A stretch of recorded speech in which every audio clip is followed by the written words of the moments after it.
The 80th anniversary of the liberation of the Buchenwald concentration camp was commemorated with a ceremony in the German city of Weimar. It was attended by the country's former president, Christian Wulff. In a speech at the event, he warned against radicalization and a worldwide shift to the right. Aufgrund der Verrohung, der Radikalisierung und eines weltweiten Rechtsrucks kann ich mir inzwischen, und das macht mich beklommen, deutlicher vorstellen, wie das damals geschehen konnte. Das ist für mich erschreckend, sodass ich es für zwingend halte, dass die heutigen Generationen ihr Engagement verstärken, für unsere Werte aktiv mit Mut und Haltung einzutreten, um Dämonen des 19. und 20. Jahrhunderts nicht zurückkehren zu lassen. Wulff also criticized the rise of anti-immigration sentiment championed by the far-right Alternative for Germany party. The former president, who belongs to the Christian Democratic Union, called for active commitment to democracy and the preservation of humanity. The Buchenwald concentration camp was established in 1937. At its peak, the camp and its satellites housed close to 300,000 inmates. More than 55,000 of its prisoners were killed by Nazis or died as a result of hunger, illness, or medical experiments. The camp was liberated on the 11th of April 1945.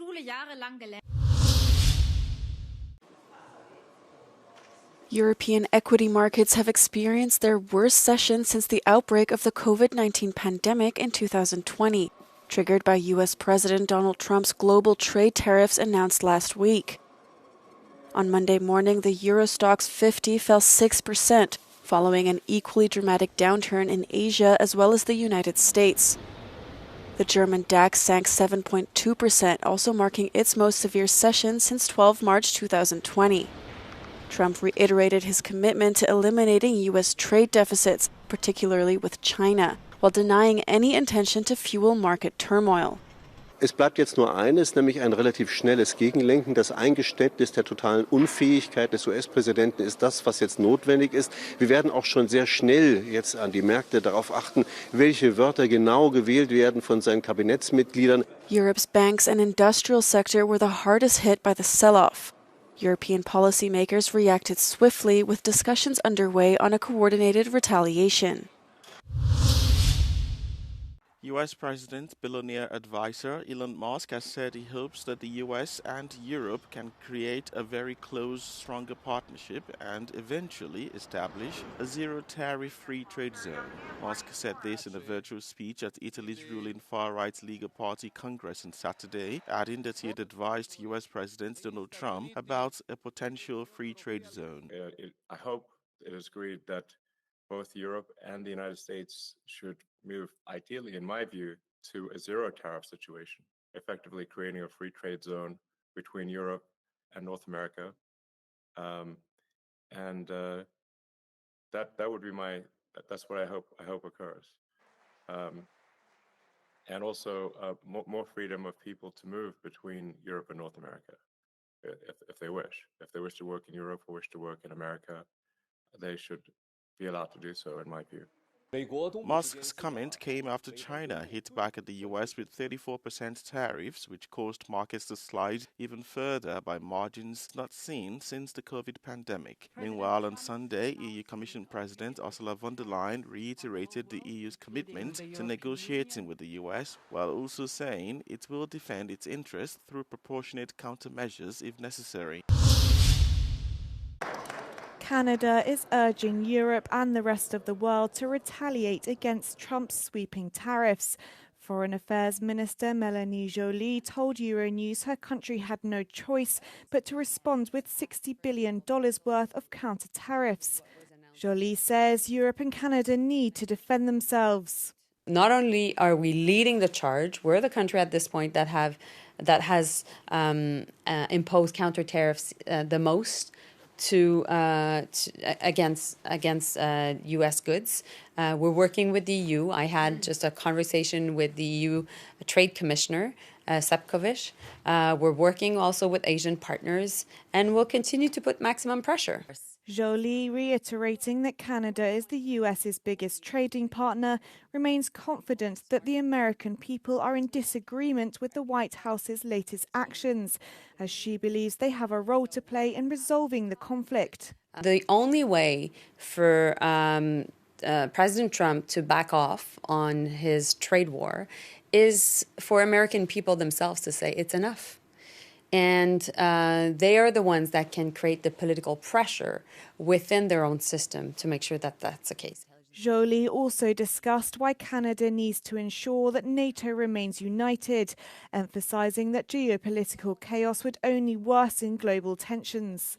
We need to fight for our own interests, maybe on a trade war, or making sure that we have a united NATO. Because ultimately, who is gaining from all this, the erosion of the international system or some tensions amongst allies, it is our adversaries. It is China and Russia. You can listen to the full episode next Monday on the Europe Conversation. Foreign Affairs Minister of Canada. Convicted last week of embezzling public funds and banned from running for office, French far-right politician Marine Le Pen addressed a crowd of her supporters on Sunday in Paris. The National Rally Party leader said she had fought injustice for 30 years and was prepared to continue the fight. Ils sont pour nous, ils sont pour moi, évidemment, une raison supplémentaire de ne rien lâcher.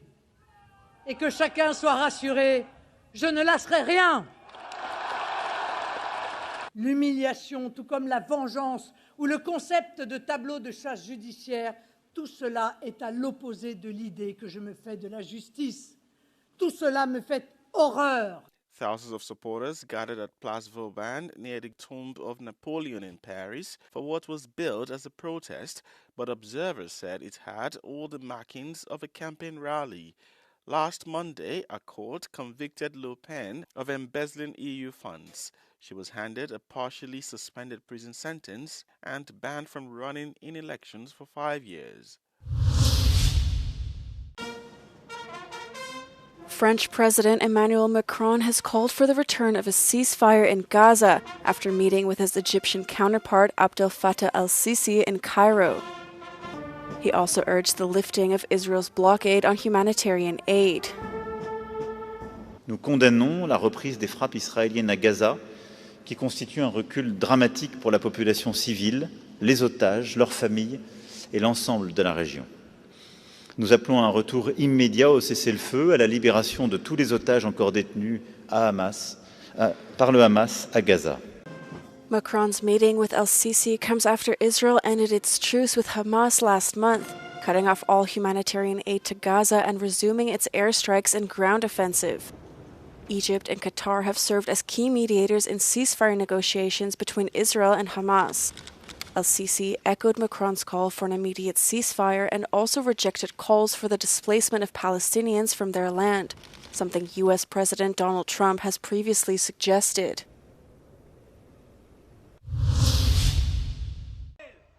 A few dozen protesters gathered outside Israeli Prime Minister Benjamin Netanyahu's home, calling for a deal securing the release of all hostages in Jerusalem on Monday. The rally marks a year and a half since Hamas militants attacked southern Israel. One grandmother of a hostage has a message for Netanyahu.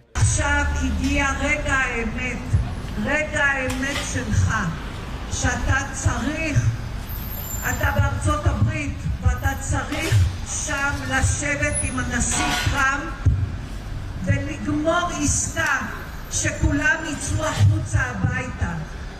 אנחנו מצפים לזה. Later on Monday, Netanyahu and Trump are set to meet in Washington, D.C. Last month, Israel broke the ceasefire with Hamas by bombing Gaza after pressuring militants to accept new ceasefire terms, a move backed by the White House. Israel has also halted all food, fuel and aid supplies to Gaza. At least 32 Palestinians were killed in Israeli airstrikes across Gaza, mostly women and children. Israel resumed the war 3 weeks ago following the breakdown of a fragile ceasefire with Hamas. Daily strikes and ground operations have taken place since, killing more than 1,000 people, according to a UN report. More than 50,500 Palestinians have been killed so far since the start of the war in October 2023, according to the Hamas-run Gaza Health Ministry. On Sunday, Israeli strikes targeted a tent and a house in Khan Yunis in the south, killing 5 men, 5 women, and 5 children. Another strike on the Jabalia refugee camp in the north killed at least 4 Palestinians. A strike in Gaza City targeted people waiting outside a bakery, killing more than 6 people, of which half were children. The attacks come as Israeli Prime Minister Benjamin Netanyahu gears up to meet with U.S. President Donald Trump in the White House on Monday. Netanyahu says he'll update the U.S. president on recent developments and discuss next steps of the war. Myanmar and international rescuers continued to clear away rubble on Monday in Naypyidaw, the country's capital, left by a massive earthquake near Mandalay, Myanmar's second largest city, last week. According to a statement by the ruling military, the death toll rose to over 3,500 on Sunday, with 5,012 people injured and 210 missing. The 7.7 magnitude quake caused significant damage to 6 regions and states.